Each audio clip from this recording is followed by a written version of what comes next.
Moi, je n'avais jamais vu là où le macabo pourri. Même le plantain malade, la patate pourrie, tout. Qu'est-ce qu'on va faire finalement? Une maman qui n'a pas de champ va nourrir sa progéniture comment? Vu qu'on est en face de des machines à détruire, qu'est-ce qu'on doit faire? On doit être des machines à planter. While the world spotlight turns toward Belém in the Amazon for COP30, here, in the shaded intimacy of the Congo Basin, the planet's second lung, another language is taking root, the language of the earth, of the forest, of women. Born from the initiative of RADD, a feminist organization committed for over 40 years to gender justice and women's rights, the COP30 Hub is a living network, a thread woven across the world, from Pakistan to the Philippines, from the Barbados to Nigeria, all the way to Cameroon, in the earth of the Nkoteng Forest, 100 kilometers from Yaoundé. Carried locally by RADD and COFEC, this gathering is not just a counter summit, it is an act of resistance, a rooted, powerful, conscious cry. Women in Cameroon have risen to act for themselves, for the environment and for the climate, so that we create our own place and bring our own solutions, not solutions imposed by those meeting at COP today. We want to immerse ourselves in the forest to understand its value, to defend it and fight for its preservation, because the forest is essential to the climate. Far from air-conditioned rooms, far from closed-door corridors where industrial lobbies shape decisions, far from negotiation where the voices of the most affected remain unheard, for 3 days, more than 100 women, activists, farmers, knowledge keepers joined forces with indigenous communities and agroecological networks. Their conviction is both a mantra and a rule. What is decided without us is decided against us. Living daily with droughts, floods, crop loss, silent displacement and food insecurity, they do more than speak. They walk, they touch the soil, they exchange endangered seeds and ancestral knowledge. They rebuild what has been broken, and above all, they speak their truth. We live near Sosukam, especially in Banjok. The problem is that our crops rot. When the plant sprays chemicals, it cannot turn properly, and it ends up crossing into nearby farms. It falls on our fields, our homes, our water, our wells.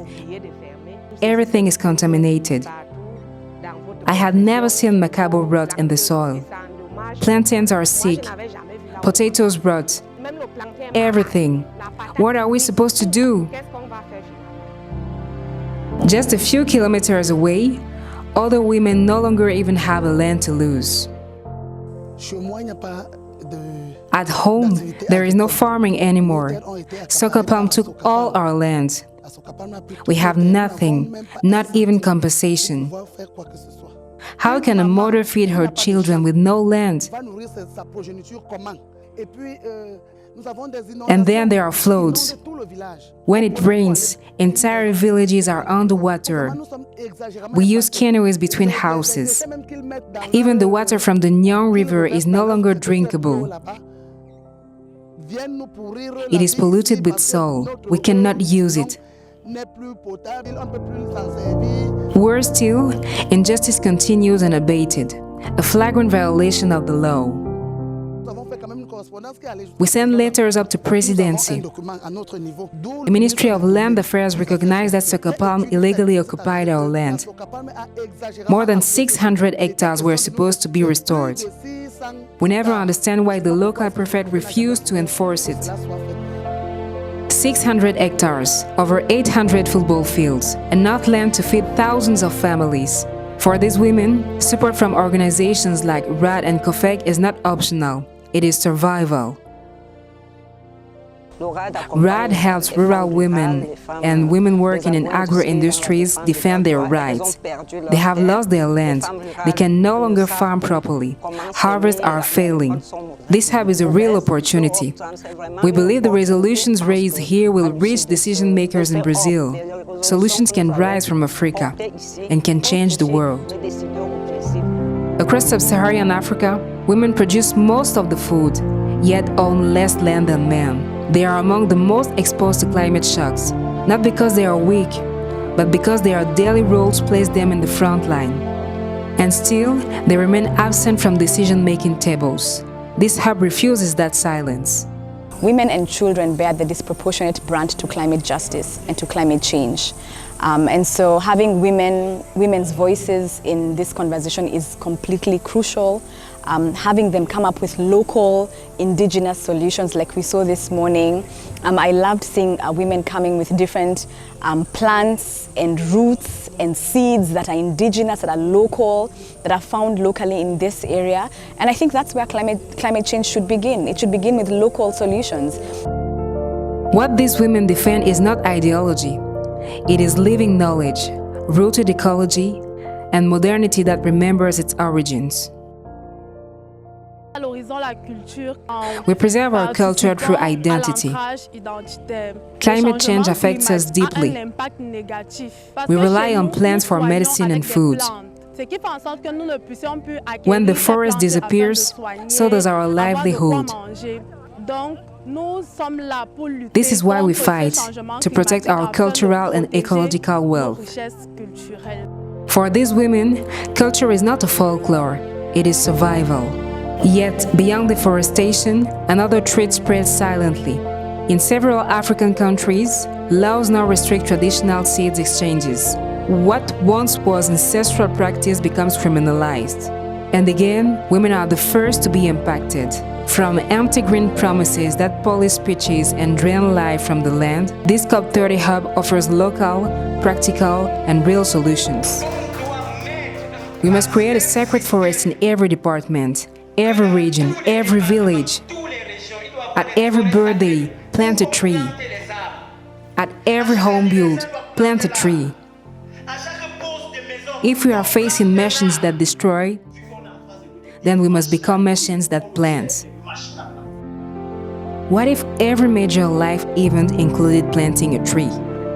The numbers are alarming. According to Manga Bay, Cameroon has lost 782 hectares of forest since 2020, the equivalent of New York City. One major cause, the expansion of cocoa monoculture, and beyond that, slash-and-burn farming, often practiced out of necessity, releases massive carbon into the atmosphere and turns fertile land into sterile soil. In response, RADD and COFEC have compiled 50 agroecological projects into a 450-page publication, Concrete Solutions, Tested and Adapted. All that is missing is financing and political courage. They don't offer a list of ideas. They bring living solutions, validated by communities and backed by science. Agroforestry is not a step backward. It is ecological innovation. Integrating trees into farming restores soils, retains water, stores carbon, and secures harvests. Studies in East Africa and Latin America show income increases over 30% for farmers adopting these systems. And history proves transformation is possible. Costa Rica reversed deforestation while its economy grew. Its forest cover rose from under 30% to over 50%. This fight is not just about forest or climate. It is about humanity. These women are not asking for pity. They demand justice, respect, and dignity. They are not waiting for promises. They are planting the future. From Belém to Nkoteng, one truth emerges. When women lead, the land heals. The change is already on the way. It has faces, hands in the soil, and courage that grows. The future is not written, it is planted today.